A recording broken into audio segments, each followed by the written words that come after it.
I was alerted to something by an emailer, Roger, a piece in the American Thinker. The American Thinker is an online magazine. It's been in operation since 2003, and it has a politically conservative viewpoint. Okay. And it's got some great contributors. And this contributor happens to be a woman named Andrea Weiberg. Andrea Weiberg. Widberg, I'm sorry. Widberg. Yeah, Widberg. And she's had a lot of pieces in the American Thinker. And the headline is, take this for what you will, but proof has emerged from the White House that Biden's presidency is over. Really? And she writes, Barack Obama was at the White House yesterday making it clear, as did others at the and this was written April 6th. Remember, he was at the White House last week. In a viral video that followed. Spewing COVID, in the spewing COVID meeting? Barack Obama was at the White House yesterday making it clear, as did others at the reception held in Obama's honor, that Biden's presidency is over. Watching Obama suck the oxygen out of the room made me wonder if Obama is planning a comeback, something he can easily do. The ostensible reason for Obama's return to the White House was to celebrate Obamacare's 12th anniversary. If you can celebrate our modern, cowardly, corporate-run medical care, along with overpriced insurance that does little for people with serious health issues. The reception in Obama's honor, though, hinted that the event's real purpose was to signal to Democrat part chicks that Biden is now shark chum. The chumming process began when Obama referred to Biden as the vice president, adding after a long pause, that was a joke. Mm-hmm. Well, I guess it was a joke in the same way a mean husband is joking when he says to his wife, that dress makes you look like a cute circus elephant, and then tries to avoid her wrath by insisting that was a joke. I mean, you look cute. No, it wasn't a joke. Biden, showing the deference of the beta male to the alpha male, had later introduced himself to Obama's vice president and Jill Biden's husband.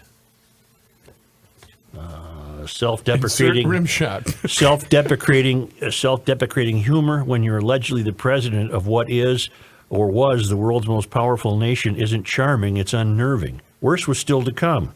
Normally, everyone in the room should be clamoring to be near the American president. After all, political power is the strongest magnetic force in the world, but in Biden's case, he was the creep at the party, the one that everyone assiduously ignores and avoids. Not only was Obama the magnetic force in the room, but he made it clear to all that they should shun Biden. Ooh. Again, I say you take this for what you will. Watching Biden paw at Obama's shoulder only to have Obama aggressively ignore him is uncomfortable viewing. I watched it, and that's exactly what happened. Mm-hmm. Even if Obama has no respect for the man, and who would, given Biden's stupidity, incompetence, and corruption, Obama, of all people, should show respect for the office. But for Obama, the point of the presidency was never about the office itself. It was always the fact that Obama bestowed glory on the office. No wonder, then, that his speech, as always, was peppered with his favorite pronouns. No he, him for Obama. It's always I, me. Yeah. Meanwhile, an animated Kamala Harris also assiduously ignored her boss. For her, Obama was the only man in the room. There are three takeaways. Barack Obama, whether in his walled D.C. Calorama home or in his coastal properties on Martha's Vineyard or Hawaii, is probably the one running the White House. Obama signaled that Biden's presidency is over, making Biden toxic. That's the message Tucker Carlson drew, something he illustrated with clips showing Democrat media talking heads finally addressing Obama's economic failures. Number three, Kamala Harris still thinks she has a shot at the presidency when, not if, Biden is removed. She was auditioning hard for the job, trying to show Obama that she'll do a better job than Biden at preserving and expanding the hard-left Obama legacy. However, Obama, who is an extremely smart politician, despite his ignorance and broken Marxist moral compass, knows that Kamala is as bad as or even worse than Biden. And that fact left me with, I'm almost done, and that fact left me with an admittedly wild theory about how Obama may intend to fix things. Obama's aiming to get back into the Oval Office. What? My premise is that Obama fully understands that if Biden is ousted immediately under the 25th Amendment, which says if a president can't do his job, you can remove him, and the job goes to the vice president. Ooh. There are only idiots and incompetents to take his place. If it's not Kamala Harris, then it's Nancy Pelosi, and if not her, then Patrick Leahy, Anthony Blinken, Janet Yellen, Lloyd Austin, and Merrick Garland. Obama knows none of these non-entities will secure the transformation he promised America. Instead, there are 3 steps to return Obama to the presidency. 1, have the Democrat establishment remove Kamala Harris from office, whether through threats or bribes. 2, have the Democrats declare that because of world instability, Ukraine, Putin, China, puts us at unprecedented risk, only a political seasoned person can be vice president, with Obama graciously accepting that role. Oh, my God, this could be. Number 3, then oust Biden using the 25th Amendment. And voila, President Obama again. He can even have Stacey Abrams as his Veep. The 22nd Amendment does not bar Obama from regaining the presidency this way. It only stops him from being elected to the office. 22nd Amendment limits you to 2 terms. You cannot be elected for a 3rd term, but you could be appointed through these machinations. These 3 steps avoid an election. Obama will then have 2.5 years to lock down America's fundamental transformation into a fully socialized third world country, and Biden has given him a head start when it comes to destroying institutions. Heck, if Obama does the job right, he can be the new Putin or Erdogan, America's president for life. And yes, I agree this sounds crazy, but events since 2020 show that we are really nothing more than a fancy banana republic. That's haunting. Andrea, what did I say her name was? Whitberg. What would you Whitberg. put the likelihood on that happening, Joe? Given that 2%. I think it's unlikely. Yeah, but the fact that somebody thought this through means there's more people that have probably thought this through and would like to put it into play. It's a fun mental exercise. How would we be poorly served by Obama back in office? Let's talk about that. What potential damage could he further do or inflict? Because he's going to be smart and competent and smooth and slick and slimy when he does it, And arrogant. and All at the same time. and like my very arrogant. Well, the damage he could do is that he is competent, and he is quick. He's glib, and He's a criminal mastermind. you'd have to bring. He would bring about the mystery, which is the fundamental Joe- transformation of this country into not a free market capitalist republic. The mystery's already here. I know, but it's making itself more and more evident every He day. would do more to further divide the country than it already is. Yeah. Okay, but this plan... go ahead, Kenny. I'm sorry. Guns gone, firearms gone, Yep. firearm ownership gone. What about the fossil fuel, Green New Deal? What about all of that? Where do you see Obama going with that? Electric, you mean? No Yeah. Are we Doesn't just, he, if he is competent, and he is, doesn't he understand that we're not ready yet to go to green energy? is he ready Or does to he care? Is he ready to stand up to that movement though and draw us back from the brink? Which is totally the reason that Putin started this snowball that he's doing right now, because our parents were away for summer vacation in this country. Biden clearly is Yeah. not able to confront that movement. Right. He just Right. does what he's told. Yeah. What this Andrea is suggesting is the one doing the telling is Obama. The one line in that piece that you just read, too, I don't believe anymore. What? The line about this being the most powerful country in the world, I don't believe we are anymore. I think we're viewed as weak. I think we're viewed as vulnerable. Well, I think she hit a home run with her last line. Oh, 100%. We're a fancy banana republic. But you know what I'm saying, though, Kenny? When the president is typically referred, no matter who's in office, is typically referred to as the leader of the free world, meaning we're the most I don't believe that anymore. What's the Obama line? Pick yourself up. Start yourself all- up. Oh, yeah. Yeah. Pick yourself up, dust yourself up, start all over again. That's what he would do. I think what we've seen is a transformation in American political life, maybe elsewhere in so-called Western society. But it seems politicians not only have completely separated themselves from us by living on that third rail, but they've tasked themselves with fundamentally keeping us hysterical about something. If it wasn't COVID, it's the climate, for example. They've created it, and that contributes to the divisions in the country, and B, it continues to set them up for long-term power, because the more you get the average person hysterical about something, the more amenable they're going to be to having you take care of it for them.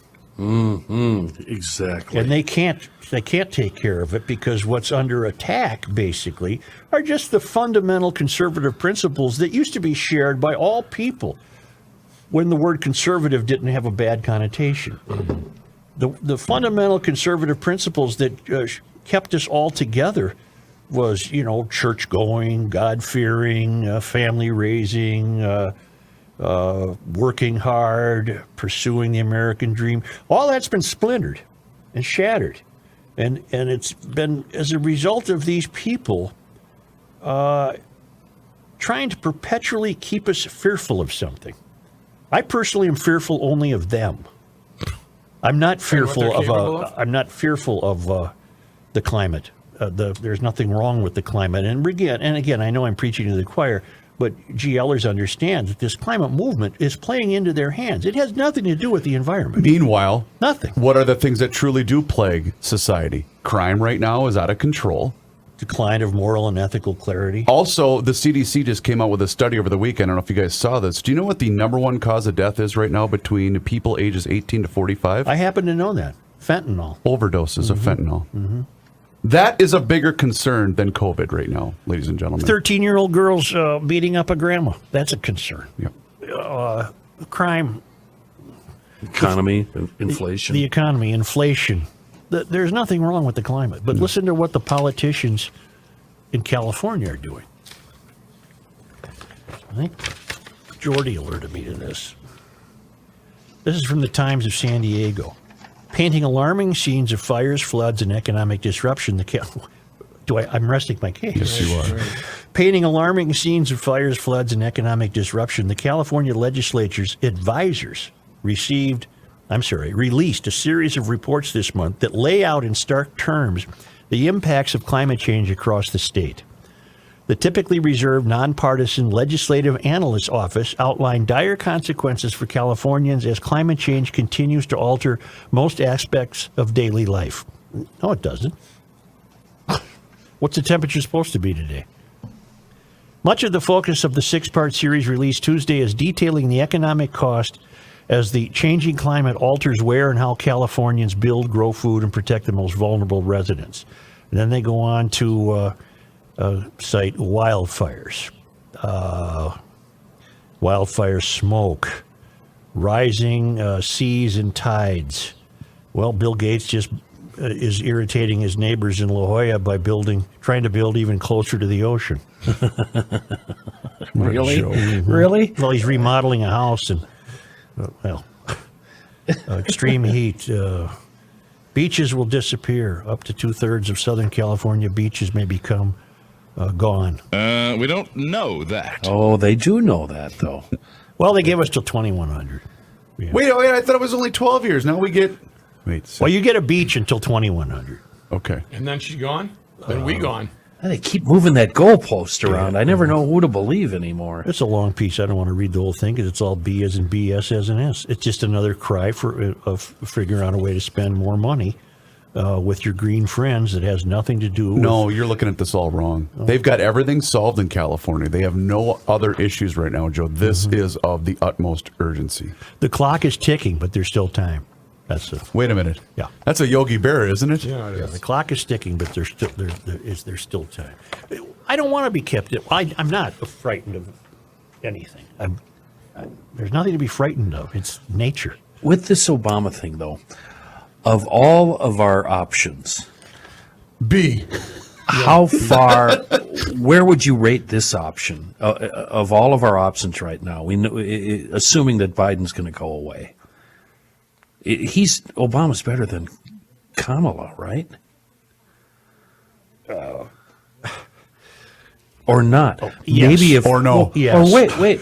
If Kamala is in office, though, it'll become apparent instantly, if it hasn't already, that she's completely, totally unelectable. No, that's She's- already apparent. That's already apparent. Well, that would So- be the hardest but- part would be removing her from office. That But would be my point is, she's put into the presidency. They've got no shot come the next election. Well, that's the plan. See, if you follow this fantasy of Andrea Whitberg, you get rid of Biden. You'd have to prove he's mentally incompetent, and then you ask Obama to be vice president, and then But first, you have to get rid. Before any of this happens, you have to get rid of the current VP. you have to get rid. No, you get rid of Biden, and now here's Obama in that seat. And maybe they use the 25th Amendment again to get rid of Harris, and he becomes president. Well, let's start with this. All right. Prices have gone up, Yes, they have. and families and individuals are dealing with the realities of that bread costs more, that gas costs more. You idiot. And we have to understand what that means. What does it mean? That's about the cost of living going up. I no think, condescension. Joe, there at all. I think our best option is her as president. Dear Because God. if Obama's the president, they're going to rebuild faith in the Democratic Party, and they've got a shot at winning the next election. If Harris is the president, they've got no shot. I did see a great, I don't know if it was a street sign or not street sign, but a yard sign. It says, "Build Back Better," brought to you by the people that have never built a damn thing. I saw a great one that said, "This is what you get when you order a president by mail." Ooh.